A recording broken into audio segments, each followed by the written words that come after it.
नमस्कार मंडळी, मी बनवली आज वांग बटाट्याची भाजी आणि माझ्या बाळाला वांग बटाट्याची भाजी आवडत नाही तरी टेस्ट करायसाठी म्हणतो मम्मा छान झाली आहे।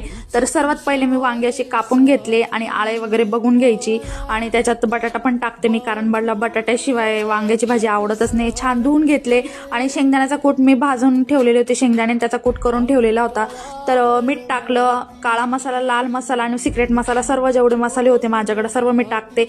कोथिंबीर टाकली आणि तेल टाकलं आणि छान असं मिक्स करून घेतला मसाला आणि पूर्ण वांग्यांमध्ये असं दाबून दाबून भरायचा, कारण जास्त मसाला असला का छान लागते वांग्याची भाजी।